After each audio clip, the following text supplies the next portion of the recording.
lifetime, and they have pension pots with companies they are no longer with, which can get lost, you know.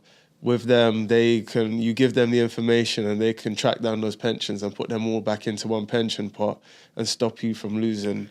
Even if it's £100, £1,000, something, it doesn't take too much work in order to recoup what you've paid somewhere else years ago.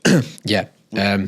It's a fantastic facility. You still need to know where those pensions are, and you need the plan numbers, and you need to provide them with some information. Yeah, they like the one thing they can't do is you can't say I worked here.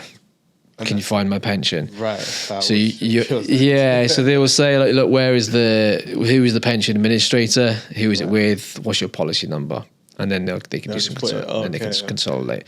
So to be fair, it's a big reason why some people approach me. Like a lot of my new clients come from the desire to consolidate, or maybe not the desire to consolidate pensions, but the desire to understand whether they should consolidate pensions. Because you're right, over your lifetime, you might work for 4, 5, maybe more employers, and you might have had pension pots all along the way. And then you're thinking about retirement. You might be 10 years out, you might be 5 years out, and you think, I've got all these pensions. Like, are they all in the right place?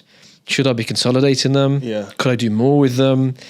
And I probably have 10 meetings a year with someone brand new who comes to me to ask me those questions. Yeah. And then what we do is we write letters of authority off to all of these different providers. I collect all the information. So the letter of authority gives me permission to ask questions. We have this whole list of questions we ask. What's the underlying holdings? What are the costs and charges? Are there any benefits? Are there any guarantees? Are there any bonuses involved? We get a full picture of each of the pensions. If one of them is, if they're absolutely fit for purpose and we have all the investment options that we might recommend inside the pension, then it might be great where it is. But if not, then we might consider consolidating them all onto a new platform or with a new pension provider that we can recommend. And that's often a really, really valuable piece of work, because alongside that, we'll also do the retirement planning piece of advice, the cash flow modeling. Where are we at? What do you want life to look like in 10 years' time when you're finished working? What do you want to live off? We start there. Yeah. And then we work back and we go, right, this is your position now. We've got to get from here to here. So this is what we need to do between now and then. This is what we've got to do every month. And if we're some way off, then the conversation's around, okay, we need to bump up what we're doing here. We need to really ramp it up. Or if they're on track, it's great. It's fun. This is great. We just need to make sure we manage the fund so that we're not going to get there with no surprises, and you're going to be in a really comfortable position. Or we might be able to improve the position even further. Maybe we can push out those goals that you told me. Maybe we can increase your quality of life in retirement. There's lots of things that we can do. And I love those types of meetings, because it's very rare that I get to that stage with a client and we're not able to demonstrate a huge amount of value in what we can do for them. Nice. And again, those apps, again, they offer ISAs as well, but also everyone, well, not everyone, but most people do bank with a high street bank. And these products are available in high street banks as well, all different types of ISAs. Like just as an example, again, not giving any advice as to different providers, but I bank with a high street bank, but I also have a new age bank, which I tend to use for my spending. I use Monzo. So I use Monzo abroad because you have the you don't have fees on exchange rates. But also Monzo is one of those new banks, along with others, that offer stocks and shares ISAs. They now offer pensions.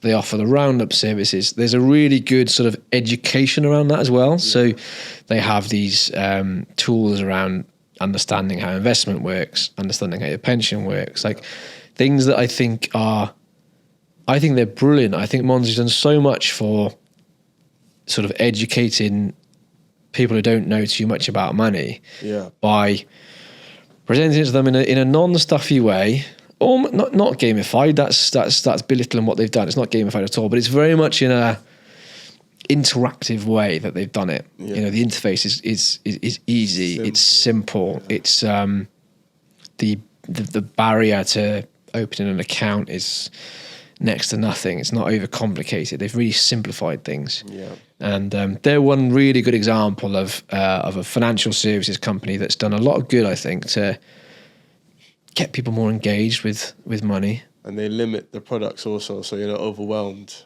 with things like the stocks. Because I have Revolut, and you can buy crypto on Revolut as well. I don't know if you can on Monzo. Can you do it on Monzo? I don't know. I don't think you can. No. So you think Monzo started off with 3 investment options: cautious, balanced, adventurous. Okay. And I think they use BlackRock, who run the funds underneath that.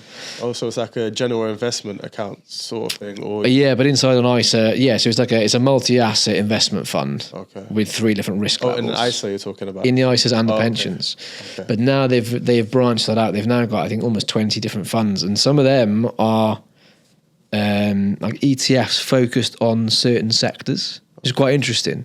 So you can look at the list, and actually, to be fair, there is one which has some exposure to cryptocurrency. I think it's one of the ETFs that's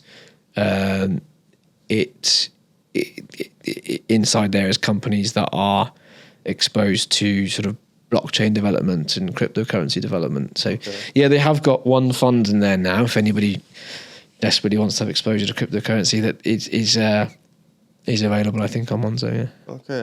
I mean, I'm not too sure if Revolut offers that same sort of service, but what you can actually just buy Bitcoin. Yeah, Revolut's a lot more like a bank / Coinbase. Like it's you can hold direct coins on there. Yeah. But yeah, they're a little bit more sophisticated than Monzo. Monzo keeps things really simple. Monzo's like for the masses. Revolut, I'd say, it's like I don't know, giving someone who's quite unskilled a really complex piece of machinery, and someone who has a Revolut account that doesn't really understand those things is probably only going to use 10% of the capabilities. Whereas Monzo, you feel like most people will get a lot of the features that Monzo offers and use them because they're simple. Mm. Okay, interesting. I mean, I use Monzo for my business account, but due to it being a business account, I don't really look into those type of things. I'm really trying to invest in those things with the of money. Course, yeah. As yet, anyway, maybe when I get to that point. So purchasing these tax-free, capital gains tax-free products. So things like bullion coins, so gold coins, silver coins, where would you recommend?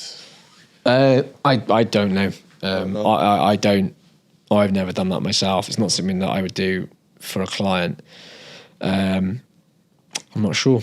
Okay. Actually, I mean, personally, for me, when I go to check the prices of them, I use one of the biggest websites, which is Bullion by Post. Yeah.